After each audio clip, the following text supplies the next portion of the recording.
Algumas curiosidades para você. Você sabe quem era esse filho pródigo?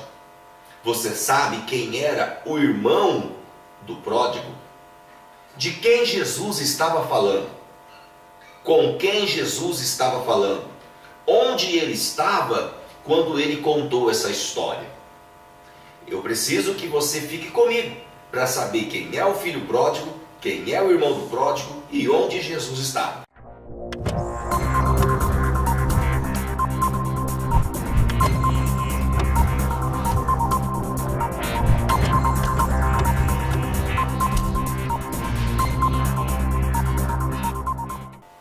A paz para você que está nos assistindo, graça e paz.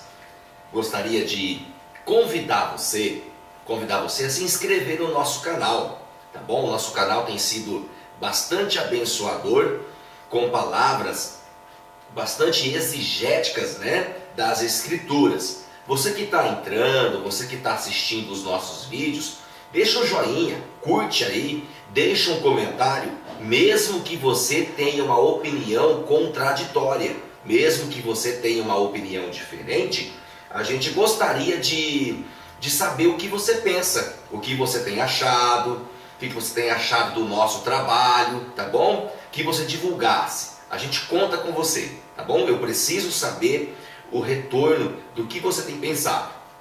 Olha só, meu querido, nós vamos hoje estudar talvez a parábola mais famosa de Jesus. Se não é a mais famosa, com certeza é a mais linda ou está entre as mais lindas. Nós vamos falar hoje sobre o filho pródigo. O filho pródigo.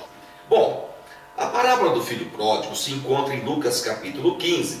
Você deve estar observando nas edições que estamos fazendo que a literatura que eu estou lendo, a Bíblia que eu estou lendo, às vezes é um pouquinho diferente do que está sendo editado aí. É porque eu estou usando a versão judaica, eu estou usando a Bíblia judaica. Mas isso não importa, o que importa é a centralidade e a mensagem que ela está passando, seja qual Bíblia for. Bom, vamos ao nosso tema. Lucas capítulo 15, versículo 11. Jesus contou outra parábola. Um homem tinha dois filhos. O mais novo disse ao pai: Pai, dai-me a parte da herança que será minha. Assim ele repartiu a sua propriedade entre eles. Quando pôde, o filho mais novo vendeu a sua parte da herança. Saiu de casa e foi para um país distante, onde desperdiçou seu dinheiro com um estilo de vida muito imprudente.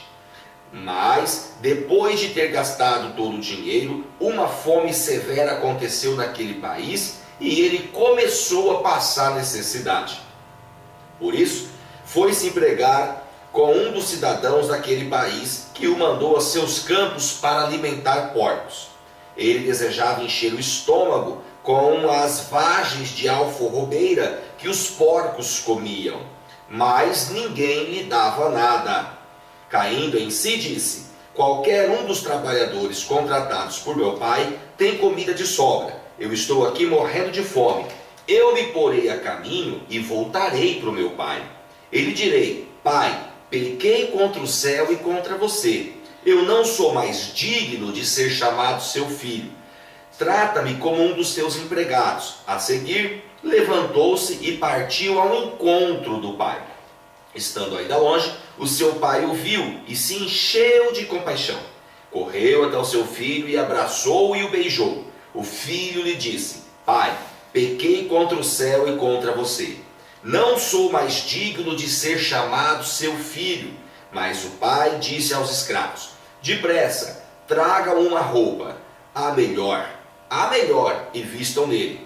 Coloquem um anel em seu dedo e sapato nos seus pés. Tragam um novilho gordo e o matem. Comamos e celebramos, porque este meu filho estava morto e voltou à vida. Estava perdido, mas foi encontrado. E começaram a festejar. O filho mais velho estava no campo quando se aproximou da casa e ouviu música e dança. Então chamou um dos seus servos e perguntou: o que está acontecendo? E o servo lhe disse: seu irmão voltou, e seu pai matou o novilho gordo, porque o recebeu de volta, são e salvo. Mas o filho mais velho se encheu de ira e se recusou a entrar. Se ele se recusou a entrar, é importante frisar que ele ficou na porta. Isso tem um significado muito grande para a gente. Então o pai saiu e insistiu com ele. Mas ele respondeu: olhe, eu tenho trabalhado para você todos esses anos e nunca desobedeci às suas ordens. Mas você nunca me deu um cabrito para eu festejar com os meus amigos. Entretanto, esse seu filho que esbanjou sua propriedade com prostitutas voltou, e você mata um novilho gordo para ele? Filho, você sempre está comigo, respondeu o pai, e tudo que tenho é seu. Precisávamos celebrar e nos alegrar, porque seu irmão estava morto e voltou à vida, estava perdido e foi achado. Olha só, você sabe quem é esse filho pródigo? Você sabe quem é o irmão desse pródigo? Você sabe aonde estava Jesus quando contou essa parábola? Isso é muito importante. Antes de nós respondermos quem era o filho pródigo, o irmão do pródigo, e onde Jesus estava, é importante que você entenda o contexto, aonde se passa essa história, no Oriente Médio. Você sabe que lá a figura do pai é muito respeitada. O que o pai fala é conselho máximo. Não é igual à cultura ocidental, que muitas vezes desrespeitamos os nossos pais. Na cultura oriental, um pai é visto como uma figura máxima, um homem de muito respeito. Pois bem, o que você precisa entender aqui é que Jesus começa assim. Se você observar o versículo 11, em algumas versões bíblicas vai estar escrito: e continuou Jesus. Na minha está escrito: Jesus contou outra parábola. Ou seja, se ele está fazendo uma sequência, ele continuou a dizer. Se ele contou uma outra parábola, é porque ele está fazendo uma interligação. Tem algo que vem antes no seu contexto. Para a gente responder para você, quem era o filho pródigo, quem era o irmão do pródigo, para você entender, você precisa entender que nós temos que buscar o contexto. Qual é a história que está vindo antes da do filho pródigo? Porque Jesus falou: e contou-lhes outra parábola. Assim o evangelista Lucas escreveu. Em algumas versões, e continuou Jesus. Então, ele está continuando o quê? O que ele está falando? É a história que está no versículo 8. Ele fala assim: outro exemplo. Qual é a mulher que, se tiver 10 dracmas e perder uma dessas moedas valiosas, não acenderá uma luz e varrerá a casa e a procurará até encontrá-la? E quando a encontrar, chamará as amigas e vizinhas e dirá: venham, celebrem comigo, porque encontrei a dracma perdida. Do mesmo modo eu lhes digo que há alegria entre os anjos de Deus quando um pecador se arrepende. Então, quando Jesus conta a parábola do filho pródigo, que ele fala: e contou-lhes outra parábola, significa que ele já tinha contado a parábola da dracma perdida. O que são dracmas? Moedas, certo? Moedas que iam em um colar. Dracmas são moedas. Então, isso é muito importante para você entender. Mas você observou que no versículo 8, o evangelista Lucas escreveu outro exemplo. Significa que a história está sendo ainda continuada. Que a história está sendo continuada. Qual é a história que Jesus contou antes? A história das 100 ovelhas. Olha só, o versículo 4. Se um de vocês tiver 100 ovelhas, e perder uma delas, não deixará as outras 99 no deserto e irá atrás daquela que se perdeu até encontrá-la? E quando a encontrar, coloca alegremente nos ombros. Quando chega a casa, chama os amigos e os vizinhos e diz: venham, festejam comigo, porque encontrei minha ovelha perdida. Eu lhes digo da mesma forma, haverá mais alegria no céu por um pecador que abandona os seus pecados e volta para Deus, que por 99 pessoas justas que não precisam do arrependimento. Olha só, você que está aí nos assistindo, vai dando o seu joinha, vai deixando o seu comentário, tá bom? Vai dando a sua opinião. Olha só, o que está acontecendo aqui é o seguinte: Jesus estava na casa de um fariseu. Aonde Jesus estava? Ele estava na casa de um fariseu. Olha o capítulo 14, versículo 1. Certo sábado, Jesus foi comer na casa de um dos principais dos fariseus e era atentamente observado. Jesus estava na casa de um fariseu.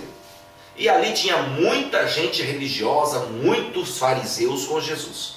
Acontece que agora os coletores de impostos e os publicanos, os gentios, os publicanos, que eram mal vistos pelos fariseus, eles estavam sendo acolhidos por Jesus. Eles estavam sendo abraçados por Jesus. E um publicano era visto como um pecador. Um publicano era visto como alguém impuro, porque eles eram gentios e os fariseus não aceitavam. E aí, o capítulo 15 se inicia assim: os coletores de impostos e pecadores estavam se reunindo para ouvir Jesus, mas os fariseus e mestres da Torá, ou seja, os escribas, criticavam este homem, dizendo: este recebe pecadores para comer com ele. Então, gente, olha que interessante, é onde que se encontra o contexto do filho pródigo. A primeira parábola que Jesus conta é das 100 ovelhas. Uma ovelha se perdeu e 99 ficou no aprisco. Uma ovelha tem vida, não tem? Você há de concordar que tem vida. E uma ovelha sabe que está perdida. Ela sabe que está perdida, mas não sabe voltar para casa. Mas ela sabe que está perdida. É igual quando você perde um animalzinho, um cachorro, por exemplo. Ele sabe que está perdido, mas ele só não sabe voltar para casa. Então, o pastor foi buscar essa ovelha perdida, porque ela sabia que estava perdida, mas não sabia o rumo de casa. A próxima parábola que Jesus contou é de uma mulher que tinha 10 moedas e perdeu uma. Moeda não tem vida. Moeda é uma figura inanimada. Moeda, ela está perdida, mas não sabe que está perdida. É interessante isso que eu estou falando para você. A ovelha está perdida, sabe que está perdida, fora de casa, mas não sabe o caminho de volta. A ovelha perdida é o filho pródigo. Você está entendendo o que eu estou te dizendo? Quem era o filho pródigo aqui dos textos? Os publicanos. Os publicanos eram os filhos pródigos. Eles sabem que estavam perdidos, mas Jesus foi até eles e agrupou eles. Então, eles sabem que estão perdidos, mas não sabem o caminho de volta, e Jesus lhes ensina o caminho. Agora, a moeda não sabe que está perdida, está dentro de casa, mas não sabe que está perdida, porque não tem vida. Quem é então a moeda? É o irmão do pródigo. O irmão do pródigo está dentro da mesma casa do pródigo que saiu, certo? Só que ele não sabe que está perdido. Ele está criticando aqueles que estão com Jesus, aqueles que Jesus foi buscar para o Pai. Quem é então o irmão do pródigo? Os fariseus. Deu para entender o contexto da história? É muito rica essa história. Jesus está na casa de um fariseu. Na casa. E ele está dizendo que os fariseus são os irmãos do pródigo, porque são eles que estão na porta criticando e dizendo: se Jesus fosse realmente profeta, se ele fosse realmente quem diz ele ser, ele não permitiria que os publicanos e pecadores comessem dentro da nossa casa. Então, quando chega a parábola do filho pródigo, é o encerramento. Você pode ver que ela é a última nesse discurso de Jesus. Jesus está unindo na parábola do filho pródigo a moeda perdida, que são os fariseus, que estão dentro da casa, mas não querem reconhecer que estão perdidos, porque eles não sabem que estão perdidos. Eles não têm vida, estão dentro da casa, são religiosos, mas não têm vida. Agora, os publicanos são os filhos pródigos. São aqueles que se arrependem e vai até Jesus. e Jesus vai até ele. Você pode ver que na parábola Jesus disse que o pai foi e os abraçou. Mas, o que está acontecendo? O irmão mais do pródigo ficou na porta e não queria entrar. E o pai insistiu para que ele entrasse. O pai é Deus. E Deus é um Deus de amor e graça e misericórdia. E é do interesse, da particularidade e da peculiaridade do pai que nenhum dos seus filhos se perca. Que nenhum dos seus filhos fique perdido. Mesmo os que estão dentro da casa, aqueles que são moedas, que acham que estão salvos, que acham que estão já tudo certo com eles, mas não sabem que neles não tem vida. Eles estão tão perdidos quanto os pródigos, que saíram da casa, estão no mundo, mas não conseguem encontrar o caminho de volta. Eles encontram o caminho quando Jesus aparece. É isso que Jesus está nos retratando na parábola do filho pródigo. Tá bom? Espero que tenha respondido as suas curiosidades. Espero que você tenha crescido, que isso tenha servido para o seu crescimento espiritual. Compartilhe esse vídeo, divulgue o nosso trabalho, se inscreva. É muito importante que você se inscreva no nosso canal. Se inscreva aí, porque nós estamos aprendendo com Jesus. Dê o seu joinha, colabore com a gente, tá bom? Até mais, um grande abraço.